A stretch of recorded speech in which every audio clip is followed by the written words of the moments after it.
కాలేదు, ఇప్పుడే ఆరంభించాను. ఆయన ఇంత ఆలస్యమైనదేమి? అమ్మాయి నా వస్తా ఏమి చెప్పమంటావు? పైన బట్ట వేసుకొని నడవడానికి వచ్చేసరికి హడమింటిలో నుంచి పడిపోయినట్టు చూసుకుంటుంది.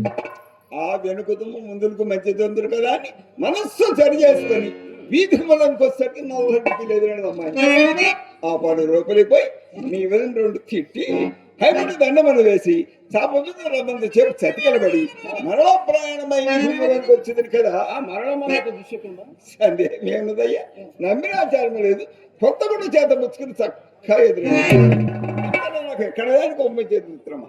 ఆయనను 2 దుశ్శకనములు ఒక సుశక్తితో సమానమన్నమాట గతికి వచ్చి హరినామస్మరణ చేసుకుంటూ చక్కగా వచ్చినారు. మంచి పని. ఆయనను దుశ్శకన ఫలం దైవోలి మరలా ఇచ్చిన ప్రత్యక్షమైనదయ్యా. ఏది ఇక్కడ? ఇక్కడ? అవును. అది ఎట్లు మిత్రమా? ఎట్లేమిటి? వినవలసిన పురాణము కొంత వికలమైపోయినది. ఓహో మిత్రమా, నీవు వినవలసింది ఏమీ మించిపోలేదు. ఇంకా నిన్నటి పతివ్రత ధర్మఘట్టములోనే ఉన్నాను. ఏమిటి ఏమిటి పతివ్రత ధర్మఘట్టములా? అవి అయ్యా ముఖ్యంగా కావలసినవి. అవి మించిపోయేందుకే ఇంత వ్యాకులు పడుతున్నాను. మిత్రమా, నీవు పురుషుడు కదా, పాలు.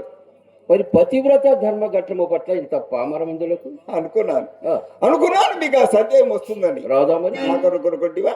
నా భార్యకు ఉపదేశించిన మిత్రం ధర్మములు ఎవరు విన్నాడు పరులకు ఉపదేశించుడు కదా మిత్రమా. నిన్న మా చెల్లాయి పడింది చూసాబటయ్యా, ధన్యధరుడు. ఆ పద్యం యొక్క భావం చెప్పాయి. ఆ పద్యము భావమా? చెప్పేదా? భర్త ధనవంతుడు కానిము దరిద్రుడు కానిము. భర్త ధనవంతుడు కానిము దరిద్రుడు కానిము, రూపవంతుడు కానిము కురూపి కానిము, ఆరోగ్యవంతుడు కానిము రోగి కానిము, భార్య ఎల్ల వేళ అతని భక్తితో సేవింపవలనని దీని భావం మిత్రమా. మహానుభావుడు కవి బ్రహ్మ ఏం పద్యం రాసినాడు మిత్రమా. ఆదడు బ్రతక ఉండొచ్చు పడదీసి పట్టు పంచదార నోడుకోరు. ఈ పద్యాన్ని వినిపించింది మా ఇంటి దాని నోరు మరీ లేవదు మిత్రమా. మా ఇంటి ఎదురు వ్యాపారి పంతులు 3వ పెళ్లి వెళ్ళాము. కంటే కాసుల పేరు వారి పేర్లు నాకు రావు, కానీ నగలన్నీ వాటి మీద దిగేసుకొని బులాకి బొమ్మలమ్మన గుమ్మంలో నుంచిప్పుడల్లా నాకు ఆ పిల్లని చూపి నేను అలాగ దిగవేయకపోతున్నాడు. ఆ మాటలు మూతి విరుపులు ముక్కు విరుపులు విశ్వేసులు రొసరసులు సామాన్య మా మిత్రమా. ఆ పైన నా కన్నులు గుంట కన్నులు అంటాయి, నా ముక్కు బుర్రము కట్ట, నా దౌడలు చప్పిడి దౌడాడు, దగ్గరకు వచ్చిన పొడుపు కంపడం మాట్లాడు సుబ్బానుడు అమ్మాయి. అసలు నా రూపం చూసి పెళ్లి నాడు ఆశ్చర్యపడిందట. పల్లకిలో తన వచ్చుకుని కూర్చొని 10 పాళ్ళు దొరికినాడు.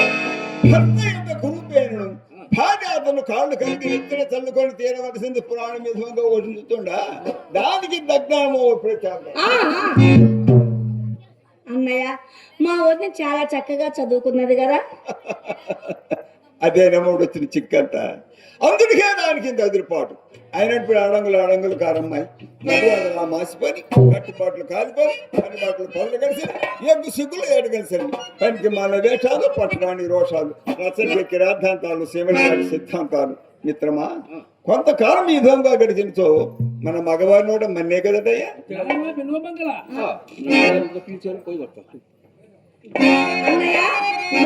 ఎందుకు స్వయంగా వచ్చి కూర్చున్నారు? ఎందుకా అమ్మాయి చెడు చెడునమ్మ చెడు కలయును చెడు భయమును చెడు గ్రహమును చెడు